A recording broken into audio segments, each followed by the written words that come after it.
Hey, good morning. President Trump pleading not guilty to those 34 charges. The indictment states that from August 2015 to December 2017, Trump orchestrated his catch and kill scheme through a series of payments that he then concealed through months of false business entries. In one instance, American Media Incorporated paid $30,000 to a former Trump Tower doorman who claimed to have a story about a child Trump had out of wedlock. Now, those charges were related to hundreds of thousands of dollars in alleged hush money payments made in 2016, weeks before the presidential election. Now, Manhattan DA Alvin Bragg was pressed on the timing of those allegations yesterday. Watch. Your predecessor took a hard look at this case and decided not to charge it. Federal prosecutors took a hard look at this case and decided not to charge it. Do you believe you have new evidence that led you to decide to charge this, or why now? Well, as I just mentioned, we have had available to the office additional evidence that was not in the office's possession prior to my time here. We regularly do cases involving false business statements. That's the charge that's brought here, falsifying New York State business records. Trump, who is now facing up to 136 years behind bars, is calling the case a political persecution. This is a persecution, not an investigation. It's cost hundreds of millions of dollars to defend. But our heads are held very, very high. They want to settle the case, but I want no part of that. The criminal is the district attorney because he illegally leaked massive amounts of grand jury information, for which he should be prosecuted, or at a minimum, he should resign. This as the Trump campaign reveals they've raised $10 million since the indictment was announced. And his attorneys say they're confident that Bragg's case won't hold water. Even if Michael Cohen were telling the truth, and even a broken clock works twice a day, right? Even if he were telling the truth, it still doesn't amount to a crime because there is no FEC violation. And that is so vital in this case. There was no reporting obligation. You know what's really funny? When we talk about selective prosecution, Sean, this is very important.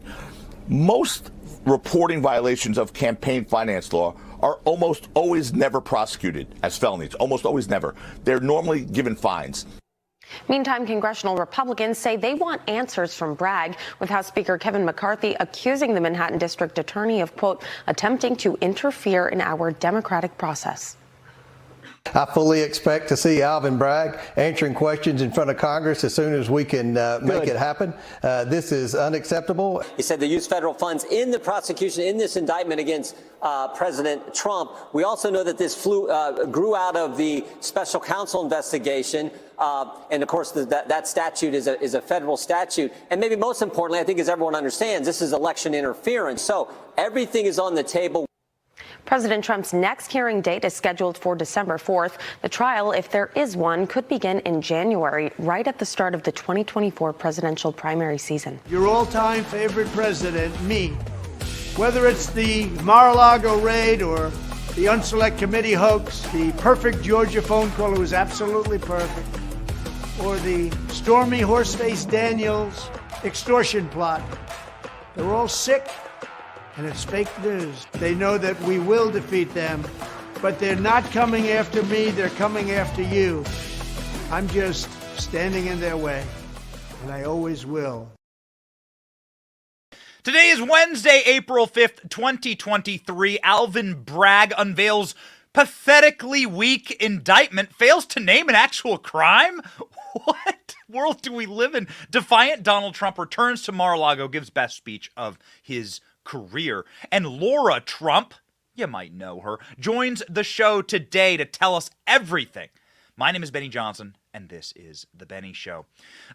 You know, you might look around and say, maybe the system is rigged against me. Maybe the system is rigged against the security of my family and the value that I'm trying to build here in the country. And if they can go after billionaire Donald Trump, well, maybe they can go after me. And maybe that's exactly what they're doing right now with the destruction of the dollar and the destruction of all of our banking system and security here in the nation.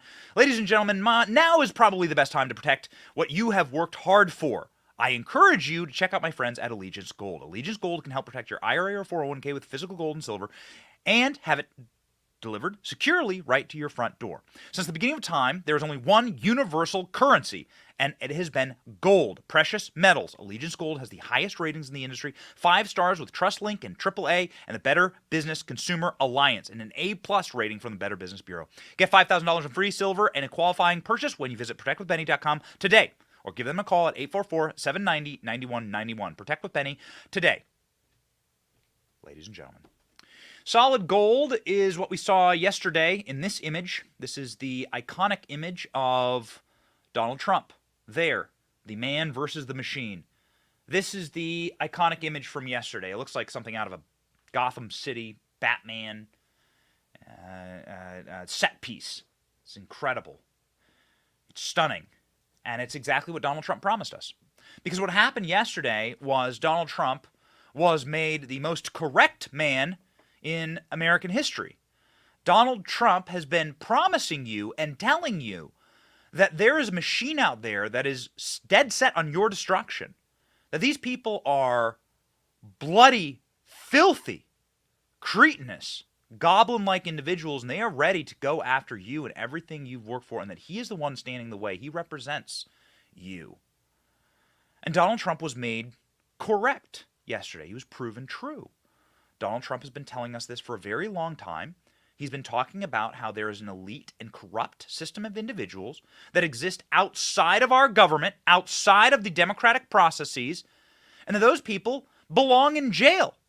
Donald Trump has told those people to their face they belong in jail, and I can show you right here the moment that Donald Trump's indictment was secured. Here. It's just awfully good that someone with the temperament of Donald Trump is not in charge of the law in our country. Yeah, because you'd be in jail. Secretary Clinton.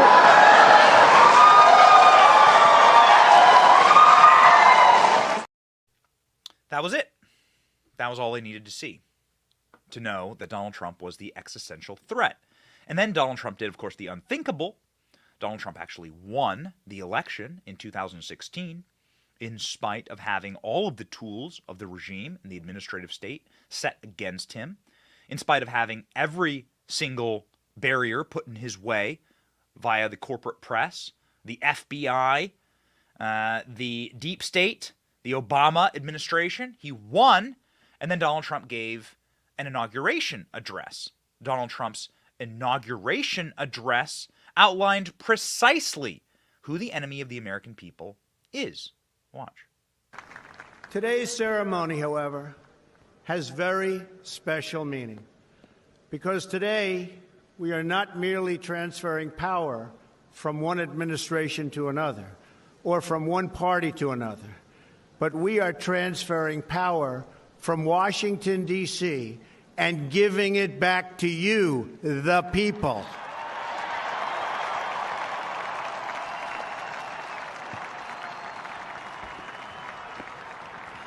For too long, a small group in our nation's capital has reaped the rewards of government while the people have borne the cost. Washington flourished, but the people did not share in its wealth. Politicians prospered, but the jobs left and the factories closed. The establishment protected itself, but not the citizens of our country. Their victories have not been your victories. Their triumphs have not been your triumphs. And while they celebrated in our nation's capital, there was little to celebrate for struggling families all across our land. So what Donald Trump is talking about there is a parasite class that strips America of its value while they get rich and while you get poor. It's very simple stuff. The forgotten man and woman was the cornerstone of Donald Trump's race. In 2016, he said he represents them, and he said so once he became president, he would not forget them. What matters is not which party controls our government, but whether our government is controlled by the people. January 20th, 2017 will be remembered as the day the people became the rulers of this nation again.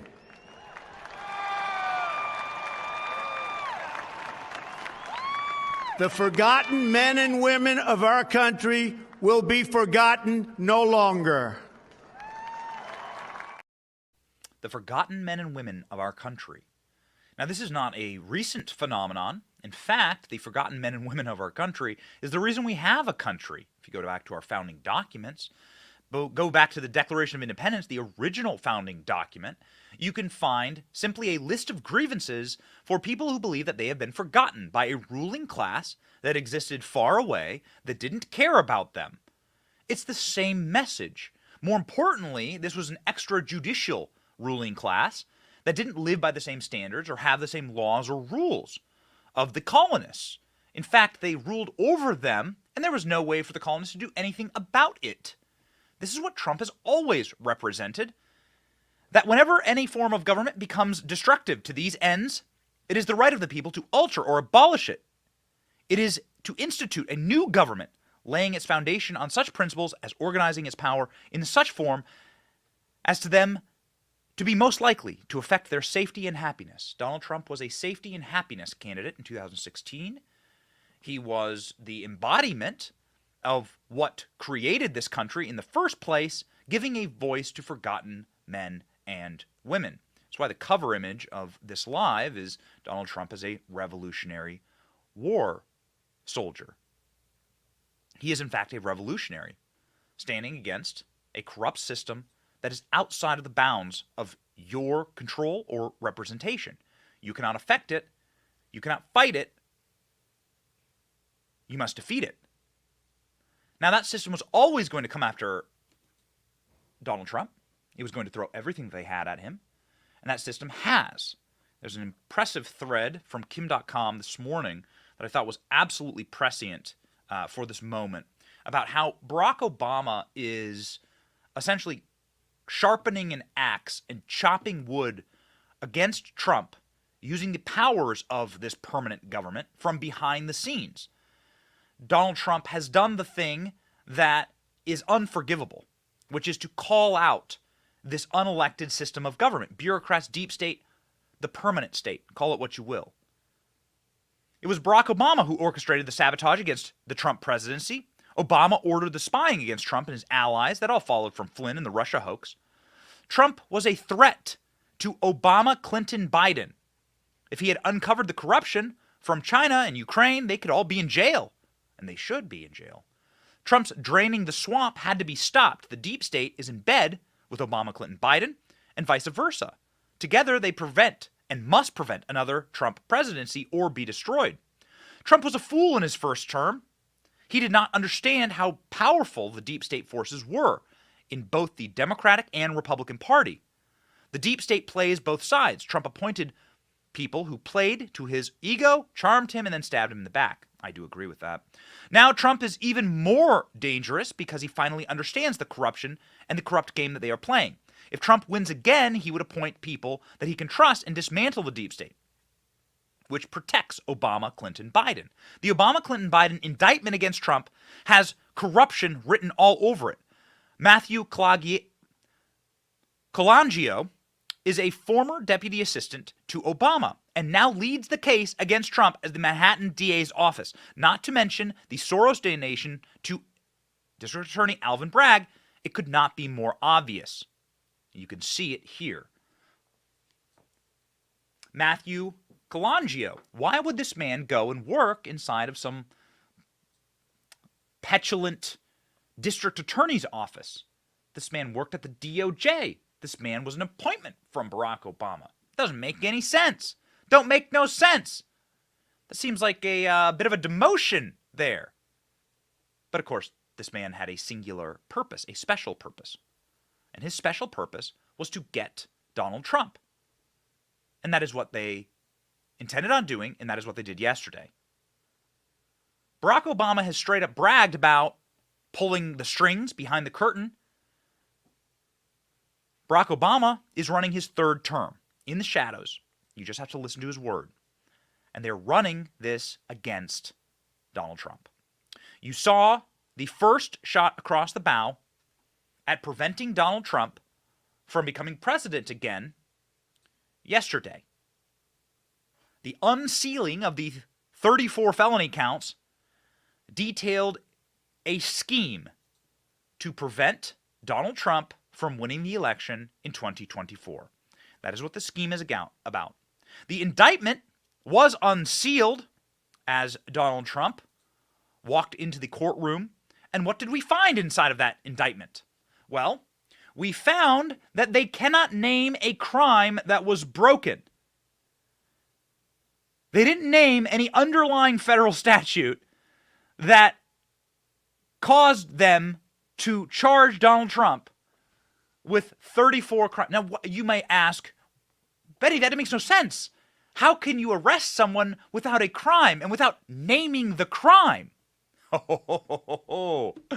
You see, we've been talking a lot about Levante Barra on the show. We've been talking a lot about Marxism, cultural Marxism on this show, the new American Bolsheviks, and now you have it, ladies and gentlemen.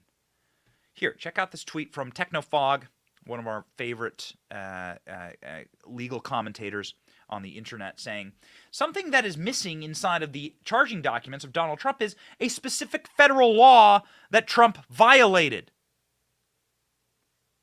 One of our most trusted legal minds, probably the person we trust the very most in America, is somebody who worked in the Attorney General's office for Ronald Reagan, Mark Levin, who went on an absolute terror against this document. I'm not a lawyer. I certainly read the document, and I understand these basic terms, but I can't put it better than Mark Levin does right here. You would have thought he's the criminal of the century. What exactly did he do? So they had to concoct all these phony crimes because he didn't do anything. So the Manhattan DA should be disbarred, not only because of the way he campaigned, because you know what? This is crap that a pre-law student shouldn't even put in front of a damn judge. That's number one.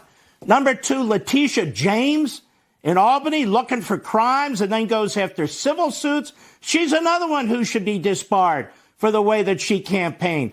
The legal profession is an embarrassment right now. The judges are a humiliation right now. They need to get their ass in gear and get their act together and get this country back instead of giving a rubber stamp to all this behavior. That's number one. We have a Democrat Attorney General in New York, a Democrat DA in Manhattan, a Democrat DA in Atlanta, a Democrat appointed by the Democrat Attorney General for the Biden administration in Washington, D.C. What's going on here? This party wants to change the Supreme Court. They want to change the Senate. They want to eliminate the filibuster rule, eliminate the Electoral College. They're attacking the First Amendment. They want to eliminate the Second Amendment. They're violating the Fourth and the Fifth Amendment. You know what this is? This is tyranny. This is why we started off the show with the Declaration of Independence. Because tyranny is an unelected system of government that you cannot fight, that oppresses you, and you can do nothing about it. That is the definition of tyranny. And that is what the founders faced, and that is what we face now today. Show me the man, and I'll show you the crime. We talk a lot about Soviet police states and Soviet gulags, well, because that's where we're heading. We're heading towards a neo-Marxist society here. Now, Mark Levin says there's no underlying crime. Nothing is... Where's the crime? He's right. And don't trust just Mark Levin, even though you should trust Mark Levin. Trust Alvin Bragg. The Soros-funded DA who brought these charges had to answer questions about, hey, where the hell is the crime here yesterday? Thank you. Mr. Bragg, the indictment says that there were 34 false business records. And they would then conceal another crime, but the indictment does not specifically say what those crimes were. We are assuming, perhaps, that they might be election-related. I'm wondering if you can specify what laws were also broken. Sure. So let me say as an initial matter that the indictment doesn't specify that because the law does not so require. In my remarks, I mentioned a couple of laws, which I will highlight again now. The first is New York State election law, which makes it a crime to conspire to promote a candidacy by unlawful means. I further indicated a number of unlawful means, including more additional false statements, including statements that were planned to be made to tax authorities. I also noted the federal election law cap on contribution limits. But why weren't there those crimes charged? Why wasn't he charged with those crimes? Well, I'm not going to go into our deliberative process on what was brought. The charges that were brought were the ones that were brought. The evidence in the law is the basis for those decisions. So let's go down the list here of all of the people that know that this is absolute hot garbage. And these people are not Trump defenders. These, in fact, are people who do not wish to ever see Trump name on a ballot ever again. These are people who are actively running against Donald Trump for president. Guys like John Bolton, who assisted in crafting the original campaign finance law, which is now being utterly and totally rewritten, saying that all personal expenditures are campaign expenditures. This is a total and complete inversion of all written campaign finance law. Alvin Bragg is going to see his day in court here. Man, believe that. Kevin McCarthy has been going on a terror against Alvin Bragg, and so are multiple members of Congress. I believe justice will come and come swiftly for Alvin Bragg, but we'll see. Starting off, ladies and gentlemen, with a guy named John Bolton, who helped craft this law in the first place, who's running against Donald Trump for the presidency. Here's what he had to say on CNN. Possibly the most face-melting comment of the day comes from Mr. Mustache. Go. One, big picture, what do you think of the indictment? Well, speaking as someone who very strongly does not want Donald Trump to get the Republican presidential nomination, I'm extraordinarily distressed by this document. I think this is even weaker than I feared it would be. And I think it's easily subject to being dismissed or a quick acquittal for Trump. Just speaking, going back to the days when I represented Jim Buckley and Gene McCarthy and the constitutional challenge to the underlying federal statute here passed in 1974, I can say there is no basis in the statutory language to say that Trump's behavior forms either a contribution or an expenditure under federal law, the two key definitions at issue here. If it did, it would mean that every single expenditure a candidate made could be taken to have something to do with his campaign. Do I buy a $1 comb to comb my hair or a $10 comb to comb my hair? If you can construe the statute to cover this behavior, then I think it violates the First Amendment because you're deeply into territory that makes this statute absolutely, the federal statute, too vague for enforcement. And as what I understood the district attorney to say that he thinks there's a New York election law involved here, all I can say is the Federal Election Campaign Act absolutely preempts any state or local law to the contrary.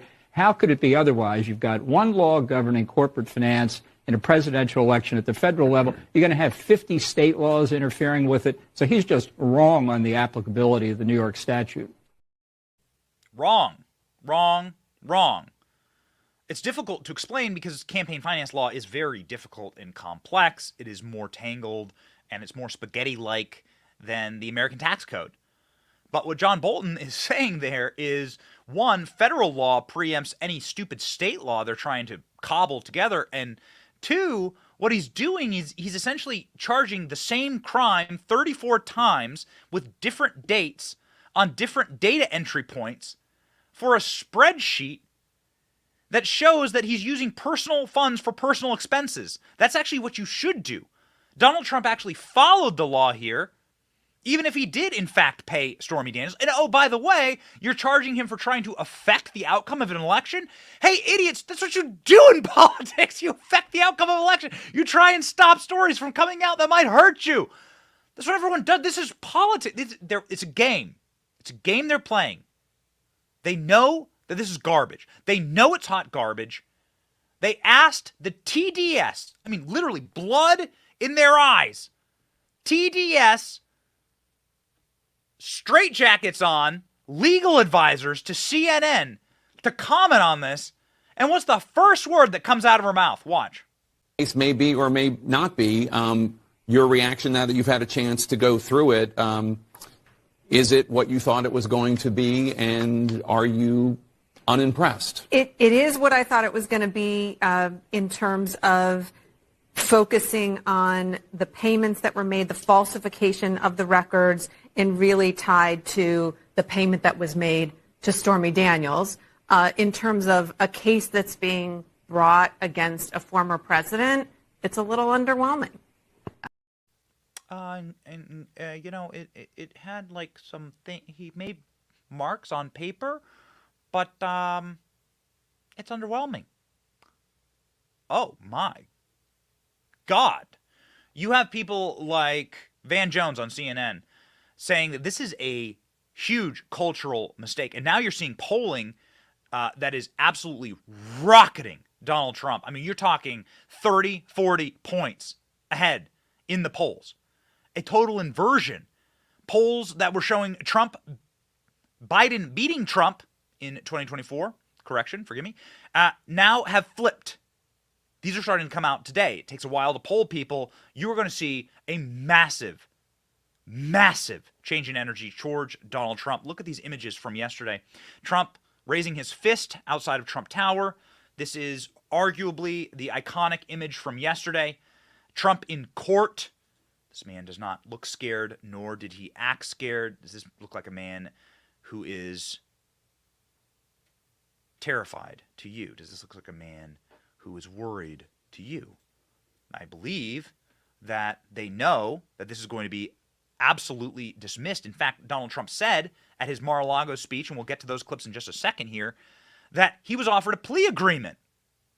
So he was offered by Alvin Bragg an agreement to say, I'm guilty of this, and then Alvin Bragg lowers the charges, right? Trump said, no, bring it to a trial. Let's go. Let's go. It's go time.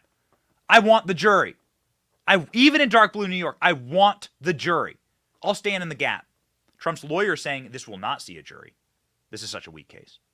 Based on the fact that Alvin Bragg ran to go after Donald Trump, and he made that a campaign promise, would that be a motion possibility for recusal? Are you going to put forth a motion for a change of venue? Or are you going to put forward a motion about prosecutorial misconduct or selective prosecution, considering this has never happened? Last question. Yes, we're going to put forth all sorts of motions. Look, we just got this indictment today. Doesn't really help us that much. We have a statement of facts. We're going to get some discovery and some evidence, and we have 4 months to make motions. But I will tell you, a motion to dismiss is coming on several grounds. Prosecutorial misconduct, selective prosecution, for sure will be 2 of them. Legal insufficiency is another one. But we have a clear case of selective prosecution. If this man's name was not President Donald J. Trump, he would not be prosecuted.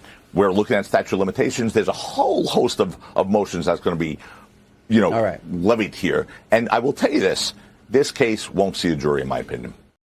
It won't see a jury. But what it will see is wall-to-wall news coverage. That's all you saw yesterday. We were live for like 7 hours yesterday. So we feel that. We felt an obligation to try and reprogram the news around this moment, just to show you exactly how sad and solemn the corporate press were in covering all of this. Here's a small, humiliating, and utterly debasing sampling of the degenerate coverage of this moment.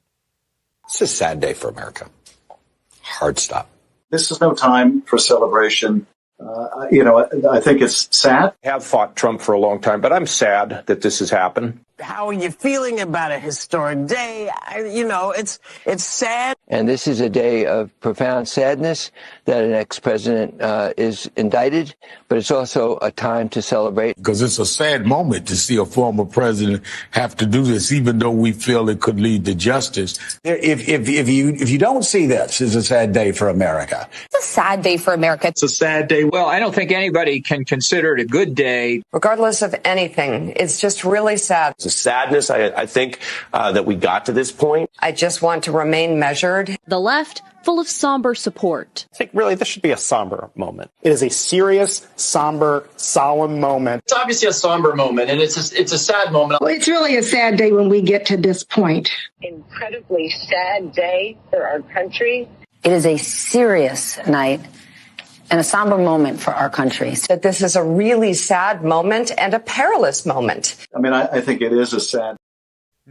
You have to admire communists for one thing, is that, man, when they get the talking points, and they all come from Jen Psaki and her little PR firm.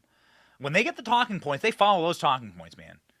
You talk to Republicans, they're all over the map. But boy, when Democrats get handed that sheet of paper, say, you say sad and you say somber, and they go, sad, somber, can't make fun of George Soros. It is really impressive how on message they are. Somebody who's not impressive for Democrats on message is Cringe Jean-Pierre. Cringe Jean-Pierre yesterday trying to defend this or not defend it from the White House press dais. There is a sense in the air that this may backfire. I'm starting to pick that up. That this may backfire, that they're trying as hard as they can to do 2016 redux. And they're scratching their head saying, wait a second, we lost in 2016.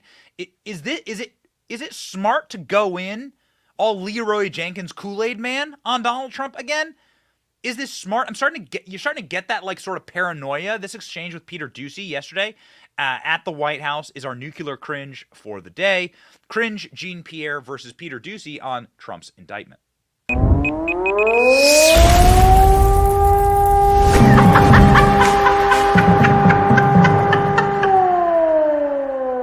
Biden is a lawyer. Is he and the President of the United States and the Commander-in-Chief, but go ahead. He is, but as a lawyer, is he concerned at all that a local DA indicting a former president could down the line open up the possibility, set the precedent, that local DAs that don't like former President Biden could indict him? I'm not going to comment from here. Why don't you have more to say about the Trump indictment? It is an ongoing case, and I've been very clear about that. We've been prudent about that, not commenting on ongoing cases, and we're going to stick to that. But for Peter? better or worse, all that anybody in the country is talking about at this exact moment while we are in here is Trump. And they look here to find out what the White House thinks about it. And well, I think the American people should feel reassured that when there is an ongoing case like this one, that we're just not commenting. And so, does the lack of comment mean that you do not think anything happening in New York today is one of the top issues facing the country at the moment? That's your assessment. That's not my assessment. I'm just laying out the facts that we are just not going to comment on an ongoing case from here. And we've been very consistent. We've been very prudent, and we're going to stick there. We're just not going to comment on an ongoing case, even though Joe Biden has said many times he wants to put his political enemies in jail. Joe Biden has said that. Joe Biden has said he's going to use every measure in the Constitution to stop Donald Trump from running again. They've been planning all of this. This is all centrally planned. And you gotta give him some credit for having a plan, I guess. And the next plan is pretty simple. They're going to bring weak beer, piss and vinegar indictments against Trump again and again and again. Not because they think that it'll put him in jail, because these are not real crimes. They think that it's going to erode Trump's support among low information independents and suburban wine moms who are going to say, I can't vote for a criminal. It's enough to get a headline. And so that's what they've gotten. They got their serious, somber moments. That's what they've gotten. This was the goal. And so what happened afterward? Donald Trump walked into the court, said not guilty, walked out, went straight to Florida, and then gave, I think, the best speech of his life. Donald Trump, one hell of an address last night. I tell you what, he's back. This is the 2016 energy again. This is the energy that attracts people who have never voted before. This is the energy that pulls in people who are not supposed to be part of the Republican Party. This is the energy that fills a ballot with Republican victories, as we saw in 2016, and staves off Democrat landslides like we saw in 2018 when Republicans held the Senate, in spite of the fact that there were a lot of wins against the Republican Party there, historic and otherwise. This is the energy. This is the focus. This is the specific focus. Donald Trump yesterday slamming Bragg after pleading not guilty. I never thought anything like this could happen in America. The only crime that I have committed is to fearlessly defend our nation from those who seek to destroy it. And I never thought anything like this could happen in America. Never thought it could happen. The only crime that I have committed is to fearlessly defend our nation from those who seek to destroy it.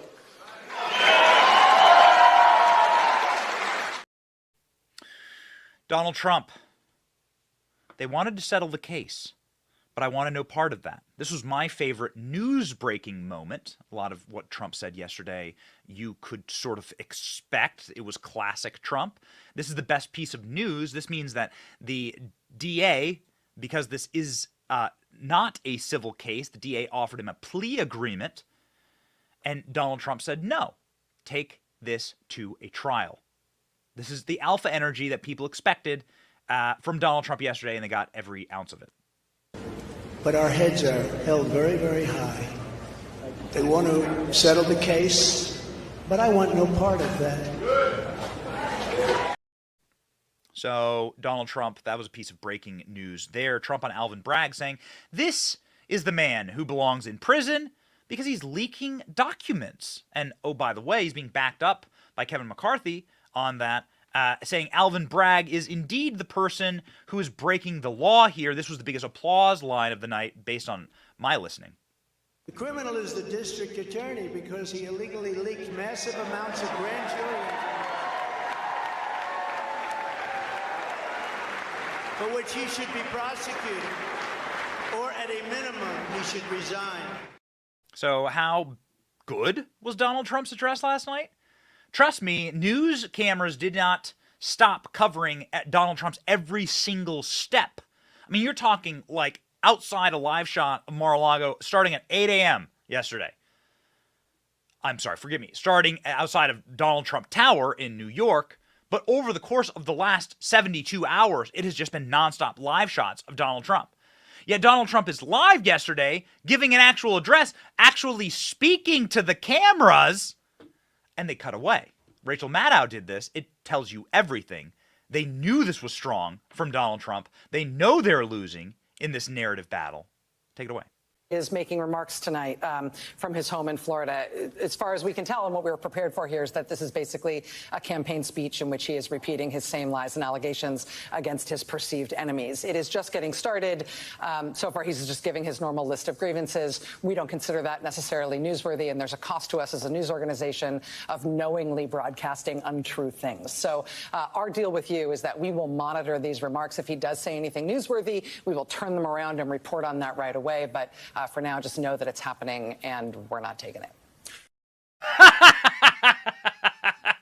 We're not taking it. You want to know how good it was? Oh, man, that's delicious. Your salty, salty tears. I love them. They taste like Rocky Road ice cream. This is that was the best clip of the day. It was almost worth it for that.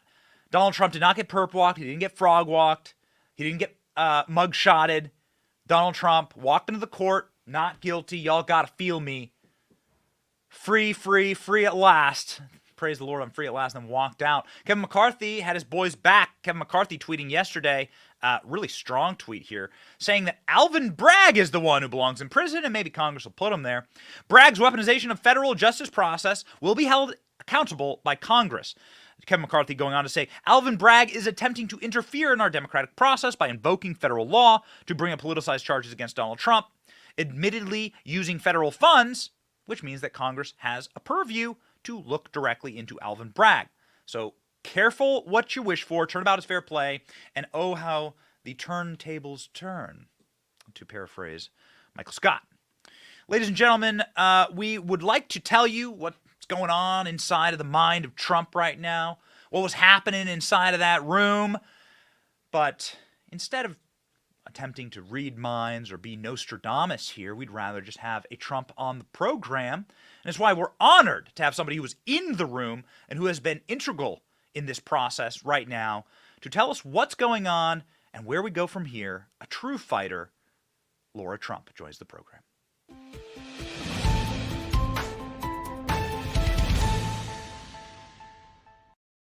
Lara, welcome back. Thank you so much for being on the Benny Show. We really appreciate it. And what was it like last night inside of Mar-a-Lago?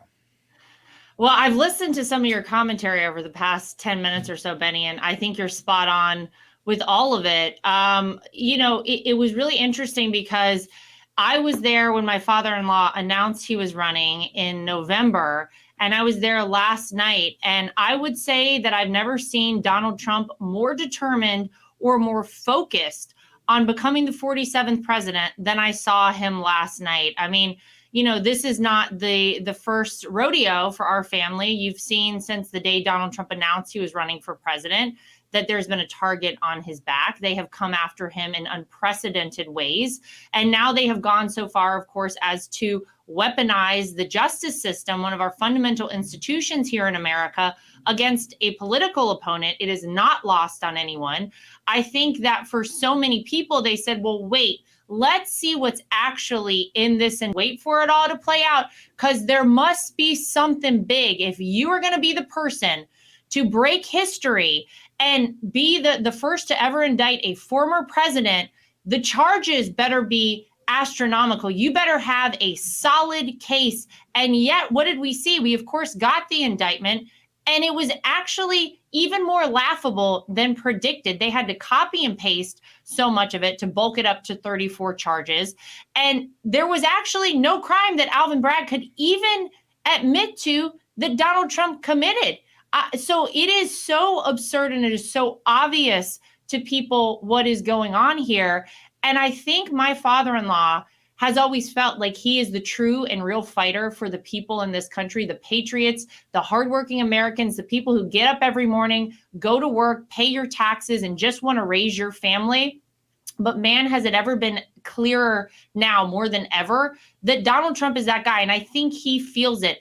He knows that no one else, Benny, could have withstood the attacks he has endured. No one else would still be in this race. But the energy in that room last night and the energy from my father-in-law was unbelievable. He gets it. He knows what he has to do. I think he's bound and determined to become the 47th president.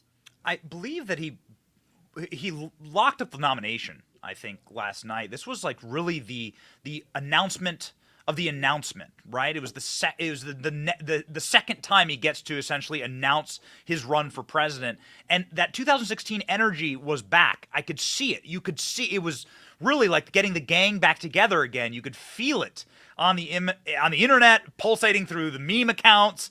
Everyone felt that energy, and it seemed as though Donald Trump, shockingly, was walking on air. I mean, he seemed light. He was laughing, he was joking, he was feeling the audience. What was it like there in the front row? And give me some insight into what your father-in-law is thinking right now. Well, look, as everybody has detailed, there's no crime that's been committed. So I think, what you saw happen yesterday down at 100 Center Street in Manhattan, he knows, like the rest of us, although it is very serious, although it is historic and probably the worst possible way, and although it signals that there are people who are literally willing to destroy America, as we've always known it, as it has stood for nearly 250 years, that he has nothing to worry about, because there really is no crime that was committed. And I think he knows, and it felt like in that room last night that everybody there knew that the swamp is terrified of Donald Trump. There's a reason that they had to go out of their way to try and disqualify a candidate or throw even more mud on somebody running for president in this fashion. And it's because the people in Washington, D.C., those who have been getting a paycheck from the American people for decades now, and yet doing nothing for us, taking care of their own, the good old boys club, as they've had it there in D.C., was threatened the first time around with Donald Trump. They know that if he gets another crack at it and gets back in that White House, the jig is up for all of them. And so I think that's very clear to my father-in-law now maybe more so than ever. And so interestingly, despite how sad a day and horrible a day it really was for America yesterday, and historic again in the worst possible ways, it really did seem like he's got the mission. He understands what he needs to do, and everybody in that room felt it as well. Yeah, I mean, this is now crystallized. It seemed as now there is a united purpose, and that Donald Trump has become the most right man in American history, because he's been promising this for a very long time, that they're after you, I'm just standing in the way, and that this extrajudicial government above our government will break any law and use any means in order to attack the American people. And you're now seeing it in Donald Trump. It must be very tough for you as a mother, as a family member, as somebody who clearly loves your father-in-law, loves your husband. Eric, it must be very difficult. Can you speak to that from a sense of like the greater overall Trump family? How is this affecting the family? Well, they don't really make them tougher than those in our family. If you got the last name Trump, man, we are weathered. We are war-torn. We've been through many battles, and we expect there will be many more in the future. But obviously, it felt awful yesterday to see my father-in-law go through what he went through. And I think anyone in my family would agree with that. But it's kind of more of the same. It's what we've all become accustomed to. And I think it's because there is such a glaring double standard, Benny, when it comes to people in our family and literally anyone on the left. You look at the Biden family, you look at Hunter Biden, look at the Clintons, look at all of the crimes that are so evident to so many people, literally a laptop, a treasure trove of crimes right there in front of people, so obvious that Joe Biden and his entire family have been leveraging his position in government for decades to enrich their family, and yet nothing is done about an obvious national security risk with that. Yet our family is the one who constantly receives the attacks. If any of us as little as jaywalked, they would lock us up and throw away the key. And we know that. So obviously it wasn't a surprise to see all of this happen. I think it was obviously tough to watch my father-in-law have to go through that. But what I can tell you is this man is so resilient. I don't know, honestly, anyone else who could take what he has taken over the past 7 or so years and want to keep doing this. It would have been so easy for him to say, you know what? This one I'm going to sit out. This one I'm going to go play golf. Somebody else can take the reins because America is in trouble. It's going to take a lot of work to get America back to a place that we even recognize at this point. But he didn't do that. He said, I'm willing to take more. I'm willing to take all the arrows because he probably is the last line we have to hold on to our constitutional republic, to keep any form of democracy together in our country. Because at this point, it really does feel to so many people like what we've seen happen is things that you would see happen in a communist, authoritarian country that regimes would implement. Show me the man and I'll show you the crime. Of course, Joseph Stalin's right-hand man said that. Well, it seems as though Alvin Bragg is the right-hand man to the Democrat Party here. He has done just that. It is ridiculous. It is laughable. Everyone knows it. But I think it only helps my father-in-law because I think a lot of people woke up over the past week and realized what's going on in our country. So now there's no statute of limitations. And now you can indict a former president or people who formerly ran for president. Are you finally in favor of you'd be in jail because you'd be in jail, that promise that was made nigh on 7 years ago to Hillary Clinton? Are you now in favor, turnabout is fair play, going after Hunter, going after Joe, Republicans? On the left, people who might not like Donald Trump and said, great, let's get Donald Trump on anything. Who cares if there's any basis to it? Get him.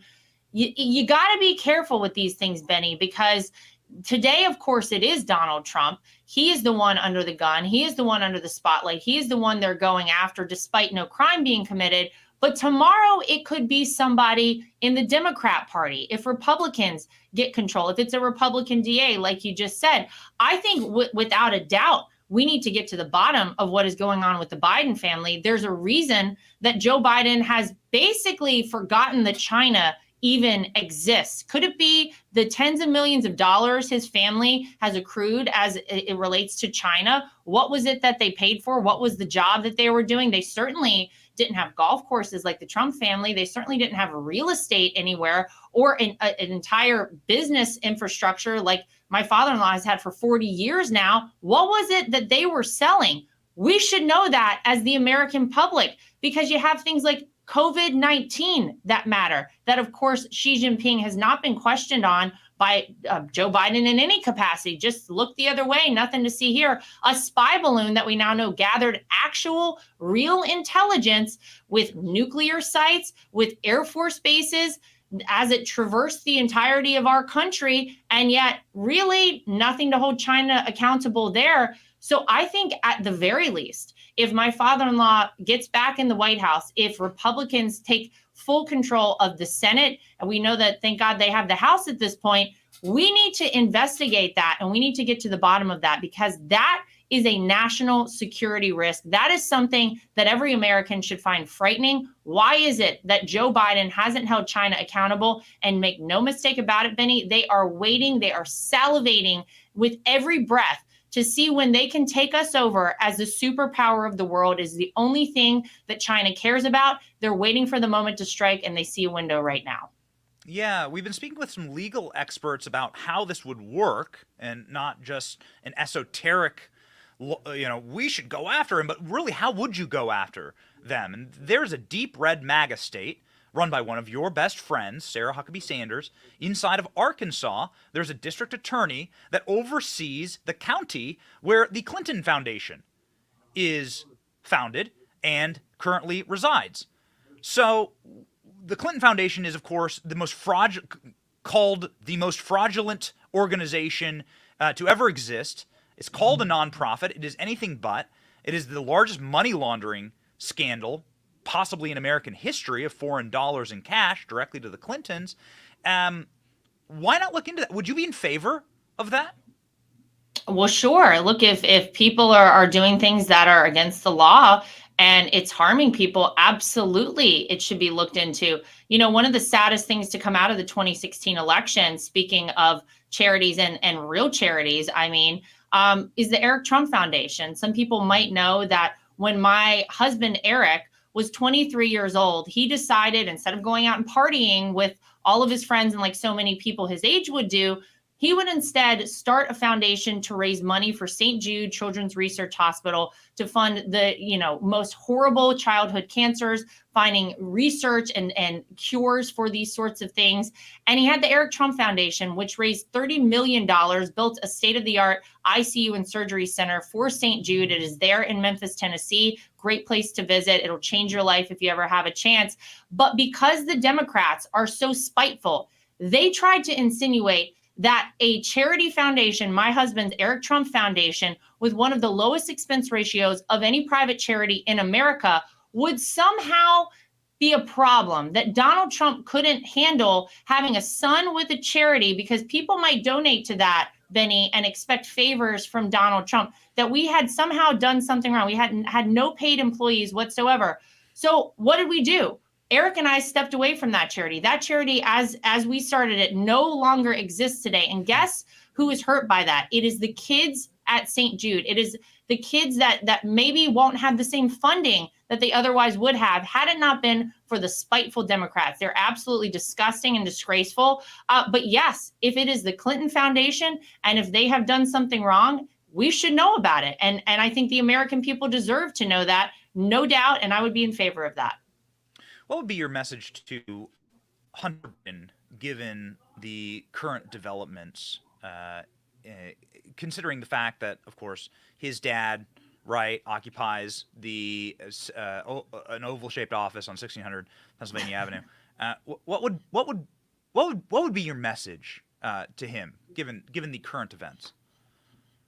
Well, Hunter Biden falls in a very different category than any of us in the Trump family, as we know, because if any of us had tried to do any of the things that Hunter Biden has actually does, there's photographic and video evidence of him doing, we would be locked up right now. If we falsified a federal document, gun application, we'd be in jail right now. If there was proof of us doing drugs, illegal drugs with prostitutes, we would be in jail right now. So Hunter Biden falls in a very different category than the rest of us. But what I would say to him is you might want to talk to your dad. You might want to talk to folks in your party. And you might want to remind them that if this is the way they want to play the game, then I think you're, going to be next in line. There's very clear evidence of laws that you broke. And maybe you want to reconsider weaponizing a system against somebody who committed no crime because you actually committed crimes. and we all know it, and they're plain as day. So it is a dangerous game that is being played right now. It is just disgusting to see the way it has all transpired. But again, Benny, I really do think that it's going to wake people up. I think it's already starting to happen. You see the donations to the Trump campaign, $10 million since last Thursday's announcement of this indictment. And a quarter of the people who have donated to the Trump campaign have never before donated to Donald Trump in any campaign cycle before. It speaks volumes. Wow. Yes, I would like to end on a positive note here. Final question. The polling just out from this morning here. We can pop it up on screen from Interactive Polls. This is post-indictment Republican primary polling average. Donald Trump's largest lead plus 33% advantage from Trafalgar and Insider. Trump's lowest lead is still a 30-point average. This is a pretty profound sense of where the country is right now, and obviously the Republican base coming to your side. Your message to the Republican base, and what is the campaign strategy going forward? Well, I think not just to the Republican base, to anybody who loves this country, for anyone who wants to see America continue to be the superpower of the world, the greatest country on earth. Now is the time we have to make a stand. I mean, we have seen, Benny, since 2016, we've talked about how precarious it really feels in our country, how close we are to losing the country we've always known. It is more evident now than ever that this is the time we have to make a stand. This is the time we have to unite. We have to come together. We have to back someone who we know will go in that White House, who we know will bring America back. We know it because he did it before. He obviously knows how to do it. He will do it again. And he knows all of the characters in Washington, D.C. He knows the swamp. He knows who they are. He exposed them all the first time. He'll flush them down the drain the second time. We need to rally together, and we need to do it as soon as possible because our country is literally depending on it. From your mouth to God's ears, Godspeed. Lara Trump, thank you for the fortitude of you and your family in this time. The American people are with you. Thank you so much.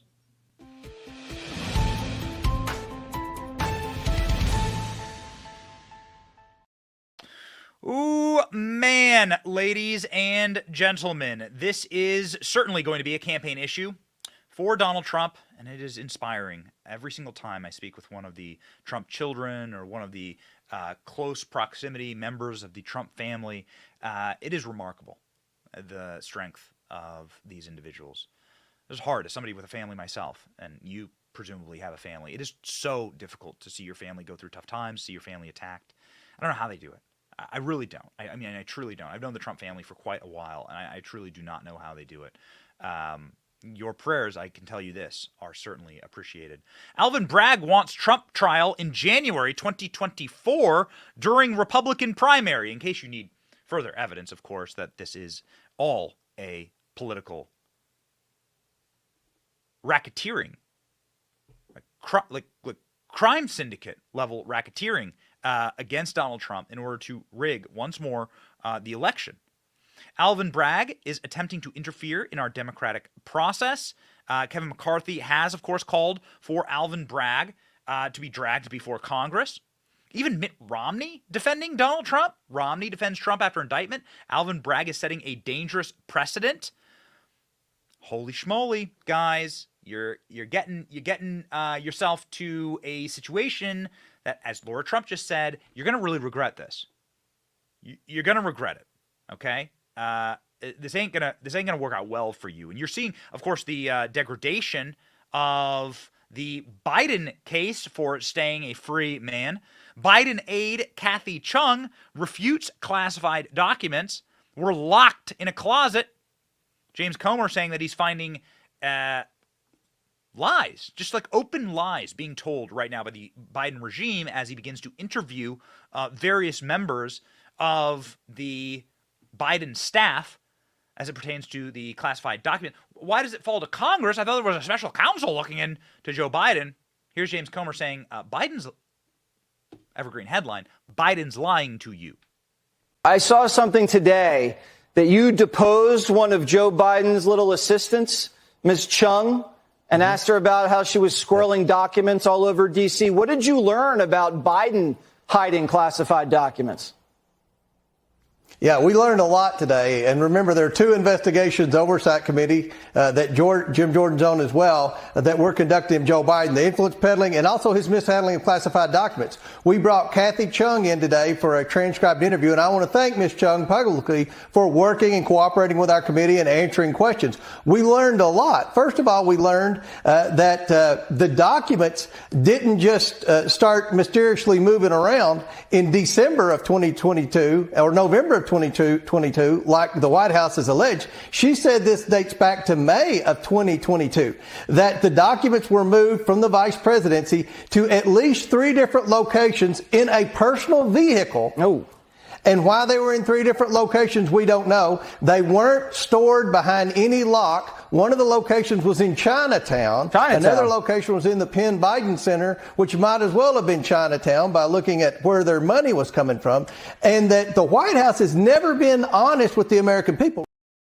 All right, so they're going in, ladies and gentlemen. They're going in. We very, very much look forward to the Biden news cycle once more, the Biden crime family news cycle once more. Donald Trump did have multiple victories yesterday. The re-kickstarting of the 2024 campaign is one of them. And then Donald Trump had a literal victory yesterday against Stormy Daniels. Stormy Daniels was ordered by the Ninth Circuit to pay Donald Trump upwards of $600,000. Fox News could not withhold their laughter. They literally were laughing hysterically. The straight news reporters, not Tucker Carlson, straight news reporters on Fox. This was the best clip of the day as it pertains to this story. Watch. Interesting. We're getting some messages from people in the Trump circle. Eric Trump saying this just happened. The Ninth Circuit just awarded Trump $121,000 in attorney fees from Stormy Daniels. Order just released. This is in addition, he says, to the $500,000 that she already owes him.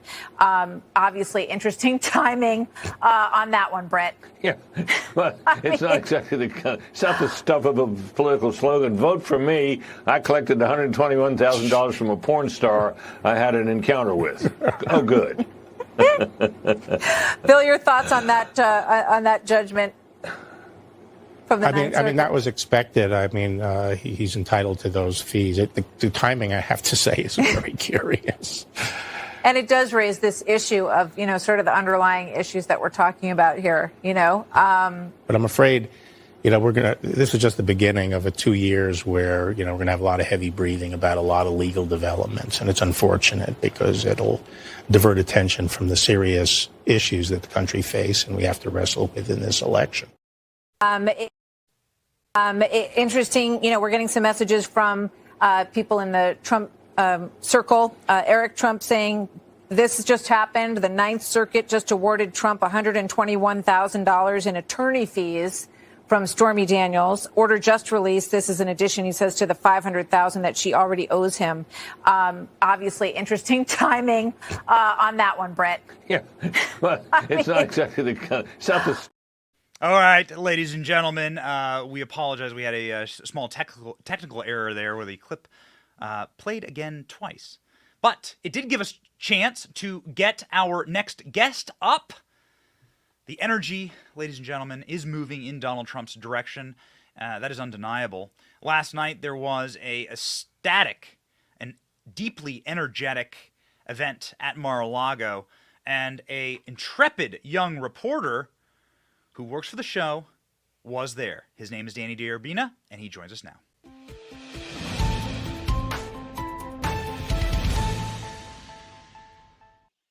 Danny, we really appreciate you coming on the program. We wanted to get you last night, but there was no cell phone service at Mar-a-Lago. But you were tweeting and you were posting, and it was really inspiring what you were putting up there. The energy was real. It was definitely real. We had little camera issues here last minute, but we did not have camera issues last night, thankfully. Yeah, the energy was high. I mean, it was 2016 energy. We were it was back. I mean, Trump was playing Elvis through the loudspeakers. Kings recognize kings, King of Rock. Or in this case, the great MAGA king recognizes the King of Rock. But there was like this sense of like the gravity of the moment in the room. Like people understood what was happening. There was this sense of vindication almost, right? Because it's not just about election interference, even though that is what they're doing here. They're trying to put this man in jail. And above all, it's more than just destroying a man. That's destroying America. That's their ultimate goal. And so, this is a person who, this is a room of like all of his, biggest supporters. And then they understood that this guy was almost their messenger, that he was fighting this machine that for so long was pitted against them, the ruling class. And so if you wanted a golden escalator moment like we had in 2016, I mean, this was it. It almost came full circle, right? He went back to New York, to Trump Tower, where the golden escalator is, and he got, arraigned. He got his charges read out to him. Had to plead guilty for 34 times. And so people are the energy's back. People are realizing that this is almost bigger than just a single election or, just a primary. We really are fighting for the survival of our republic.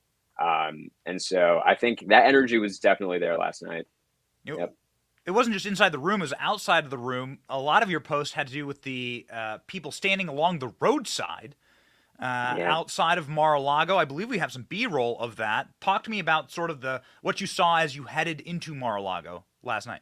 This is amazing. So this is probably like maybe half a mile or a little bit more away from Mar-a-Lago. And these streets were just lined with supporters. I mean, all down the road, you had massive Trump flags, massive American flags, people chanting, playing YMCA, dancing along. The energy is high. It's back because people they're kind of woken up by this. How can you not be, right?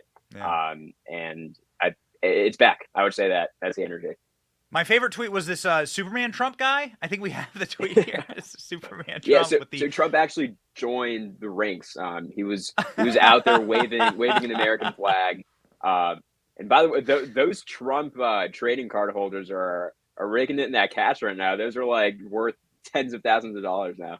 So I think that's what he's doing. NFTs? That was like the superhero. Yeah, that was his like one of the cards. So. So as did you see this? You cover news. Obviously, you work with this channel, and we love having you. You're always on to watch these Biden events with us. And I've never seen a Biden supporter standing in the street. I mean, am I wrong? Am I being unfair there? Has there ever been like a Biden street standing, room only support for Biden line? I haven't seen that. The only supporter I've seen for Biden standing along the road is if he falls off his bike, there's someone there to pick him up. So it's more of like a physical support kind of thing. But no real supporters. I mean, there is this sense that he's really destroying our country. And so that was felt last night. I mean, last night, if you want to talk about sort of the weaponization of the judicial system, January 6th just kind of comes to mind. And last night, Trump had his little iPad while he was eating dinner.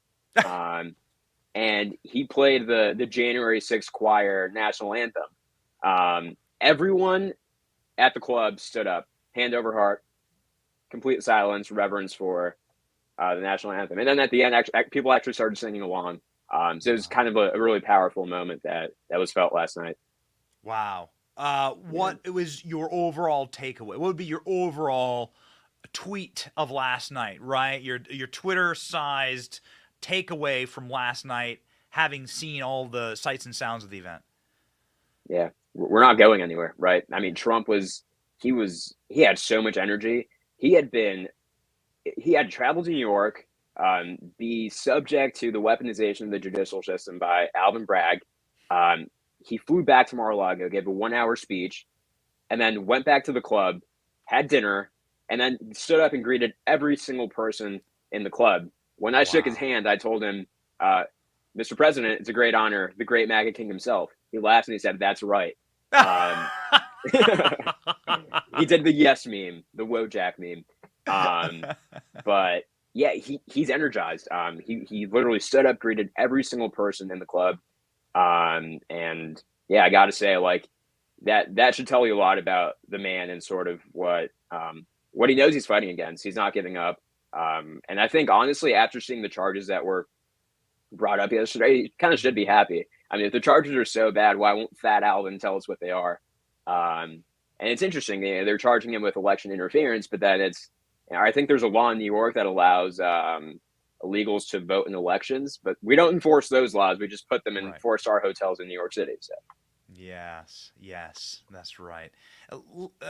Ladies and gentlemen, I think it's important to note here that Danny is 20 years old.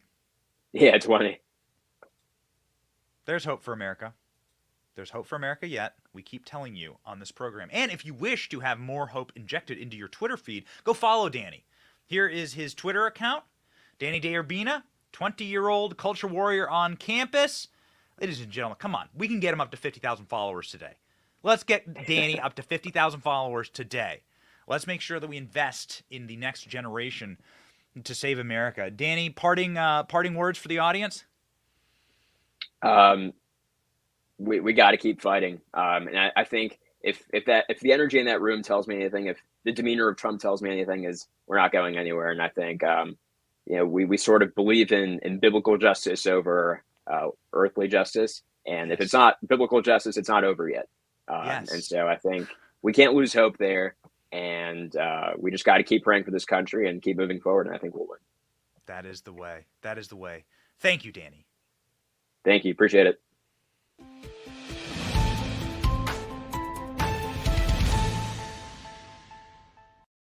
What a perfect lead-in to our verse of the day. Biblical justice versus earthly justice. That's right. You are seeing the corruption, of course, of earthly justice. You're seeing the corruption during Holy Week of all weeks of earthly justice. Take from that what you will. We certainly take from it that we must look to the truth, the real truth, the truth that comes from the divine and not the made-up, fabricated, and corrupted pseudo-truth, the blackness of the human heart, the sickness inside of the human soul that stretches all the way back to Adam and Eve, Cain and Abel. Read Genesis, man. Noah, the flood. Are we there again? Is it raining outside? Yikes, man. Seriously, people have always built towers to themselves. They've always fancied themselves God. Tower of Babel is in like the first chapter of Genesis. This has always been something inside of the human condition. And so do not let your hearts be troubled. Look to true truth in moments like this, and you will be comforted. Remember, Christ's name is the Prince of Peace. Have peace. Put on the full armor of God, that you might be able to stand against the schemes of the devil. Ephesians 6:11. The schemes of the devil are about, ladies and gentlemen, they're replacing statues of Moses in New York, courthouses, with literal demons, literal statues of demons. Little on the nose there, isn't it? Put on the full armor of God and fight the devil. Fighting the devil, that's what we do here. We're exercising those demons, and we're doing it with you every single day. It's your boy Benny. This has been The Benny Show. See ya.